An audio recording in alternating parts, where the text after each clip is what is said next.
Assalamualaikum warahmatullahi wabarakatuh.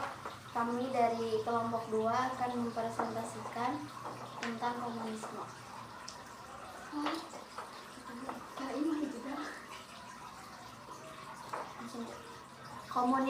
Komunisme dalam bahasa Latin sering disebut komunis. Dalam bahasa Inggris, common atau global ialah yang berkaitan dengan politik, sosial, dan ekonomi yang mempunyai tujuan pokok terciptanya masyarakat komunis dengan aturan sosial ekonomi yang berdasarkan kepemilikan bersama dan tidak adanya golongan uang, sosial, dan uang. Orang yang pertama kali memperkenalkan komunis adalah Karl Marx dan Friedrich Engels. Adapun ciri-ciri komunisme, yang pertama, tidak mempercayai keberadaan dan agama. Kedua, hanya dipandang sebagai masyarakat.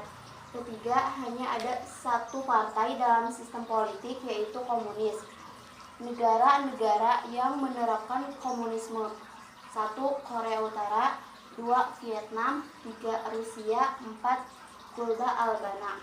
Tokoh-tokoh komunisme: yang pertama Musso, yang kedua Karl Marx, yang ketiga Joseph Stalin, yang keempat Friedrich Engels, yang kelima Leonid Brezhnev. Contoh penerapan komunisme: 1. Perekonomian dikuasai pemerintah. Jadi dalam pelaksanaannya rakyat biasa hanya boleh memiliki suatu kegiatan ekonomi dalam skala kecil, sedangkan industri besar dikuasai oleh pemerintah.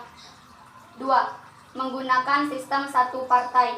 Artinya pada prinsip demokrasi di negara ini tidak ada, sehingga siapapun yang akan dicalonkan oleh Partai Komunitas Tiongkok maka ia akan menjadi presiden.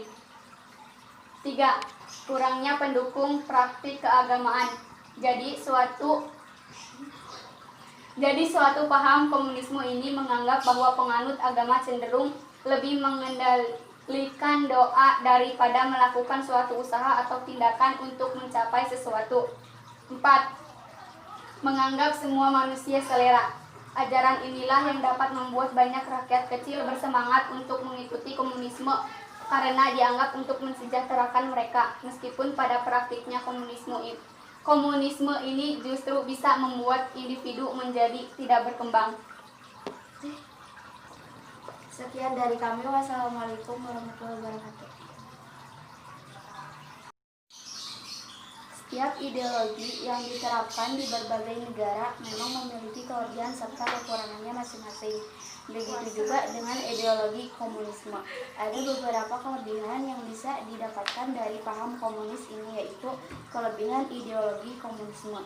Yang pertama, lebih mudah dalam mengendalikan pengangguran, inflasi, serta keburukan ekonomi dikarenakan pemerintah penuh berbagai hal yang ada di dalam sebuah negara. Yang kedua, semua orang akan dianggap sama, sehingga tidak ada yang merasa lebih unggul atau lebih rendah. Kembali lagi pada prinsip bahwa pemerintah yang memegang kekuasaan secara utuh bagi setiap individu di dalam masyarakat tersebut. 3. Jarang terjadi krisis karena perekonomian juga diperhitungkan serta diatur dengan baik dari pusat sehingga masyarakat hanya tinggal mengikuti.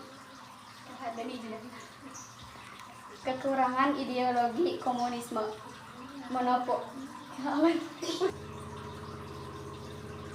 Kekurangan ideologi komunisme. Pertama, monopoli yang dilakukan oleh pihak pemerintah tentunya akan sangat merugikan masyarakat. Kedua, hak asasi manusia atau HAM tidak lagi dihargai dan masyarakat banyak yang tertindas karena hal tersebut. Ketiga, tidak adanya kepercayaan terhadap Tuhan yang merupakan salah satu harapan pembawa komunisme pertama kali, yaitu Karl Marx. Keempat, masyarakat sama sekali tidak memiliki kebebasan secara individu karena segala hal yang dilakukan disetir penuh oleh pihak pemerintah. Kelima, mengurangi adanya motivasi individu untuk menjadi pribadi yang lebih baik karena mereka tidak bisa memiliki usaha sendiri. Sekeras apapun usahanya, maka kedudukannya juga akan tetap sama dengan orang lain. Dari beberapa poin tersebut dapat diperhatikan bahwa memang lebih banyak kekurangannya dibandingkan Kelebihan dari paham komunis ini, mengaplikasikannya tentu membutuhkan berbagai pengorbanan, terutama dari sisi masyarakat dan hanya menguntungkan pihak pemerintah.